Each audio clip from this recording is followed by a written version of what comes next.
Hello and welcome back to Tutoring with Gavin. In this video tutorial, I'll be showing you how to answer the AQA English Language Paper 2 Section A of the past paper from November 2018.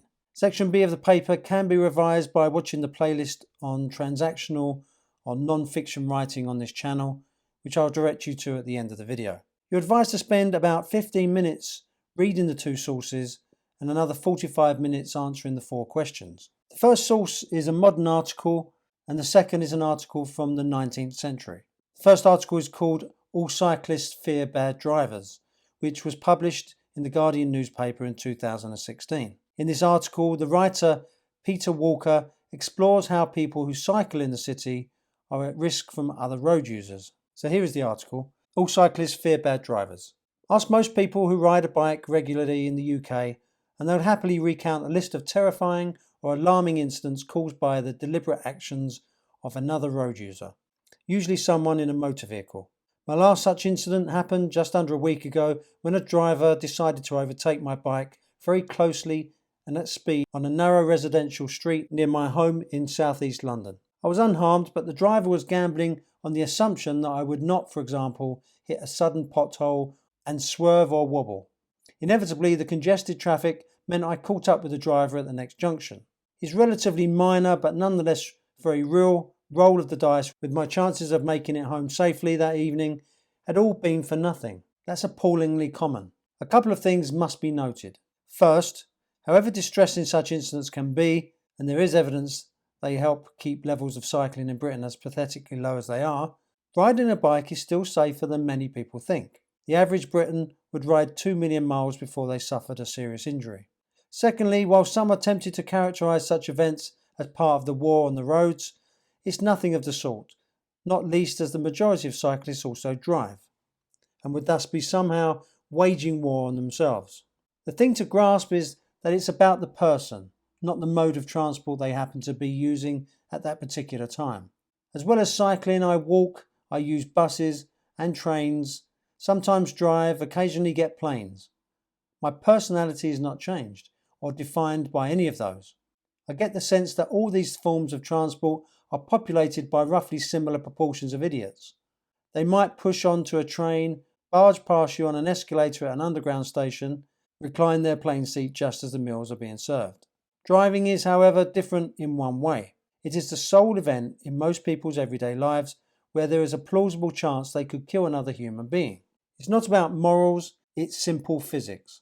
If I hit someone at 12 miles per hour, even on my solid, heavy, everyday bike, it would impart something like 1200 joules of kinetic energy. If I were in the last car I owned, a relatively tiny Nissan Micra, doing 30 miles per hour, you're suddenly at 100,000 joules.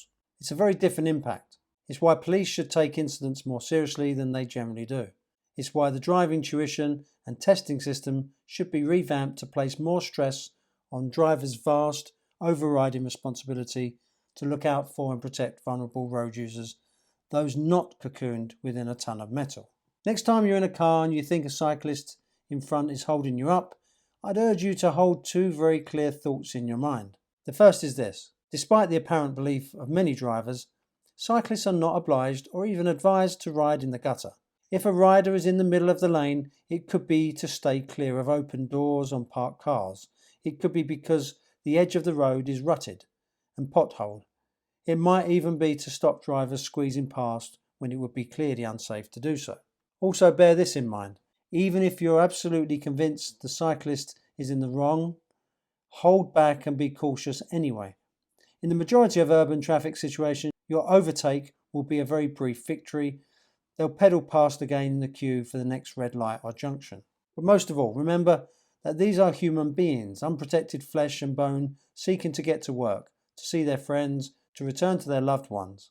However much of a rush you think you're in, it never, ever justifies putting them at risk. So if I was doing the exam, I would answer question 1 at this point, while the article is still fresh in my mind. So question 1, read again the first part of source A from lines 1 to 10. Choose 4 statements below which are true. Shade the circles in the box of the ones that you think are true. Choose a maximum of 4 statements. If you make an error, cross out the whole box. If you change your mind and require a statement, that has been crossed out, then draw a circle around the box. And this is worth 4 marks. So AO1 is testing your ability to identify and interpret explicit and implicit information and ideas, and to select and synthesize evidence from different texts. So on the question, you'll be provided with several choices of statements, which are here. I would scan the first 10 lines looking for any ideas or keywords from the options available and use a highlight pen to identify those that apply to the source. My 4 answers would be D, E, F, and G. Okay, moving on to question 2. You need to refer to source A and source B for this question. Both sources describe the similar ways in which drivers behave. Use details from both sources to write a summary of what you understand about the similar behaviour of the drivers. And this is worth 8 marks. So a summary, in case you're not sure, is an account of just the main points without the need to go into any great detail. You're again being tested on AO1, which is to identify and interpret explicit and implicit information and ideas, and to select and synthesize evidence from different texts. With your highlight pen, highlight the keywords in this question. Then start to read source B, highlighting relevant points about driver behaviour. Then go back and scan source A for similarities in driver behaviour and highlight these points. So let's take a look at source B first. Here, the Countess of Malmesbury describes her experience of riding a bicycle in the streets of London. She wrote the magazine article in 1896, at a time when city streets were full of horse-drawn vehicles. Cycling was becoming a popular means of transport for women as well as for men. So it's called On a Bicycle in the Streets of London by Susan, Countess of Malmesbury. A new sport has lately been devised by the drivers of hansom cabs. It consists of chasing the lady who rides her bicycle in the streets of the metropolis. Having now been the prey of the hansom cabman for nearly a year, and having given him several exciting runs, I cannot help feeling that cycling in the streets would be nicer, to use a mild expression, if he'd not tried to kill me. Riding on a track began to bore me as soon as I had learnt to balance, but I remained steadily practising until I could turn easily, cut figures of 8, get on and off quickly on either side, and stop without charging into unwelcome obstacles. This done, burning to try my fate in traffic, and yet as nervous as a hare that feels the greyhound's breath, I launched my little bicycle early one Sunday morning in July into the stormy oceans of Sloane Street, on my way to visit a sick friend who lived about 4 miles off. The streets were really very clear, but I shall never forget my terror. I arrived in about 2 hours, streaming and exhausted, much more in need of assistance than the invalid I went to visit. Coming home, it was just as bad. I reached my house about 3 o'clock and went straight to bed, where I had my lunch in a state bordering on collapse. I only recount this adventure in order to encourage others who may have had the same experience as myself, but who may not have tried to conquer their nervousness. What cured my fear was the purchase of a little book called Guide to Cycling, where it was written that I had an actual legal existence on the roadway. Yes, I had as good a right to my life as even my archenemy the hansom. Cautious and alert, I merrily proceeded on my way, using my bicycle as a means of doing my morning's shopping or other business. I found that my experience in driving an exceedingly naughty pony and cart in town stood me here in a very good stead, my eye being well educated to pace and distance. Drivers of hansoms have various ways of inflicting torture on a fellow creature, one of which is suddenly and loudly to shout out, "Hi!" when they have an ample room to pass, or when you are only occupying your lawful position in a string of vehicles. Also, they love to share your handlebars and wheels, passing so close that if you swerve in the slightest, it must bring you to serious grief. They are also fond of cutting in just in front of you or deliberately checking you at the crossroads, well knowing that by so doing they risk your life. I myself always ride peaceably about 7 or 8 miles an hour and keep a good lookout some way ahead, as by that means you can often slip through a tight place or avoid being made into a sandwich composed of a pedestrian who will not and an omnibus which cannot stop. Many a time when I first began to ride in traffic have I meekly escorted an omnibus in a crowded street, thankful for the shelter it afforded from the wild and skirmishing jungle around me, and feeling like what I may perhaps describe as a dolphin playing round an ocean liner. Many acts of kindness have I received at a difficult crossroads from hard-worked men, to whom pulling up their horses must have been a serious inconvenience. Indeed, on one occasion I might have been killed but for the consideration of a driver. I found myself wedged in between an omnibus and a large cart. They had both been standing, and at the moment of my appearance, each pulled out from the curb in a slanting direction. I was thus fairly caught in a trap, but, not having time to faint or go into hysterics, I thought it best to catch the nearest omnibus horse by the harness and try to stop it. My life was safe, it is true. But what is life if your new white gloves are ruined? So to get the top marks, which is 7 or 8, you might write something like this. The driver in source A who decided to overtake shows behaviour which is irresponsible but rational. He makes an assessment of the risk in passing very closely and at speed, and does not intend any harm, although he knows that the odds are stacked in his favour, cocooned as he is in his car where he will not get hurt. However, the drivers in source B are intentionally targeting cyclists by passing so close, which suggests behaviour which is equally irresponsible, as they too know they are protected by their relative size to the bicycle and are unlikely to get hurt. But their behaviour is irrational and immoral too, because it is planned. The motivation of the cabmen who are chasing the lady and targeting the female rider suggests perhaps a particular hostility towards women who ride bicycles, as the drivers are fond of cutting in just in front of you or deliberately checking you at the crossroads. The writer's own quick actions prevent her from becoming a sandwich between a hansom cab and an omnibus. Both writers experience fear from drivers who risk their lives in a selfish or thoughtless way, but source B seems to suggest that the drivers are more aggressive and vindictive than in source A, where the drivers seem to accept the right of riders to be on the road more than in source B. Okay, moving on to question 3. You now need to refer only to source B from lines 8 to 18. The question is, how does the writer use language to describe her first experiences of cycling? And this is worth 12 marks.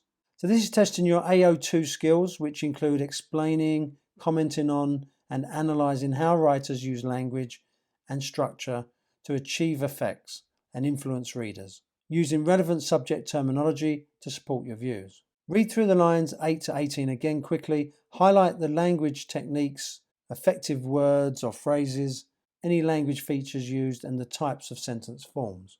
So here are lines 8 to 18 again, just to refresh your memory. So to get top marks, which is between 10 and 12, you could write something like this. The writer establishes a series of hunting images to reflect her sense of being a victim on the roads, and uses the simile as nervous as a hare that feels the greyhound's breath to describe her fear of being hounded. The image is a reference to greyhound racing, where the delicate hare races for its life ahead of a much larger, faster, and more aggressive dog, emphasising how intimidated and vulnerable the writer feels as she sets off, unprotected, on her fragile bicycle, with much bigger and potentially life-threatening vehicles breathing down her neck, a victim of a cruel sport for the sake of another's entertainment. She also uses war imagery in the form of a metaphor, conquer their nervousness, which suggests that every time she rides her bike she goes into battle.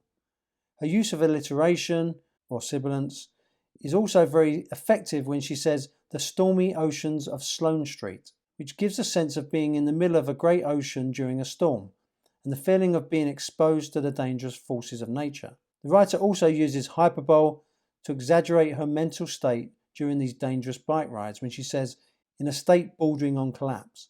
When she lists the different moves that are possible on her bike, turn easily, cut figures of 8, get on and off quickly, it has the effect of showing how much fun she has riding her bike away from the traffic. The paragraph consists of a variety of complex sentences that vary in their starts. The flow of these sentences helps to recreate the sense of meandering through traffic. Also, words like burning, terror, and adventure add to the excitement of the anecdote. And now for the last question, question 4. For this question, you need to refer to the whole of source A together with the whole of source B. Compare how writers convey their similar perspectives on cycling in the city. In your answer, you could compare their similar perspectives on cycling in the city, compare the methods the writers use to convey their perspectives, support your response with references to both texts. This is worth 16 marks. For this question, you're being tested on AO3, which is asking you to compare writers' ideas and perspectives, as well as how they are conveyed across 2 or more texts. Perhaps use different highlight pens to find examples of similar perspectives and methods used. In order to get 13 to 16 marks, which is in the top band, you could write something like this. The underlying moral view in source A is that selfish drivers are guilty of creating danger for innocent cyclists. Walker uses the imperative form of the verb in the final paragraph, remember that these are human beings, to command readers to change their perspectives and their behaviour. The emotive phrase, flesh and bone, reinforces a sense of fragility in the human life beneath the cyclist's lycra. This deadly serious tone is contrasted in source B with the writer's humorous, almost frivolous tone. From the opening paragraph, she uses humour to emphasise her own vulnerability, suggesting cycling in the streets would be nicer if he'd not tried to kill me. The juxtaposition of her politeness and the brutal reality of danger she is in creates an irony which encourages the reader to share her cheerful, portrays herself as intrepid and fearless, in contrast to the more cautious, experienced Walker. Source A is a serious piece of writing that uses facts and statistics to persuade the reader to consider cyclists more in future. For example, the average Briton would ride 2 million miles before they suffered a serious injury. This is reassuring, although later in the article he uses compelling figures to stress how dangerous cars can be if hit by one. During 30 miles per hour, you're suddenly at 100 joules. However, in source B, the writer uses flippant humour to provide her unique experience on the roads of London. My life was safe, it is true, but what is life if your new white gloves are ruined? By finishing the article on a humorous rhetorical question, she gets her message across equally effectively.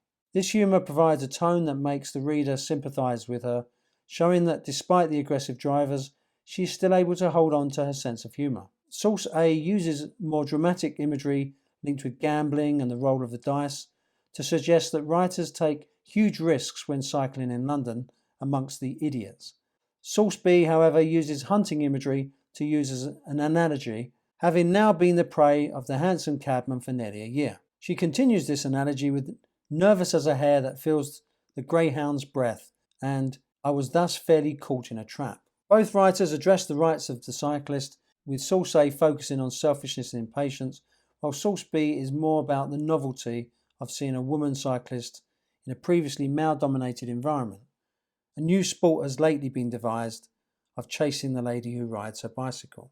Both pieces are appealing to their readers to be more considerate to cyclists, but source A uses a more serious tone, almost pleading to drivers to consider the impact of reckless driving, while source B appeals to the reader through exaggeration and irony, with phrases like inflicting torture and hunting. They both include flashbacks to include personal experience through anecdotes, building a detailed argument through a first-person narrative perspective that employs figurative language, although source B is more personal and dramatic. Well, I hope this has helped you in your revision.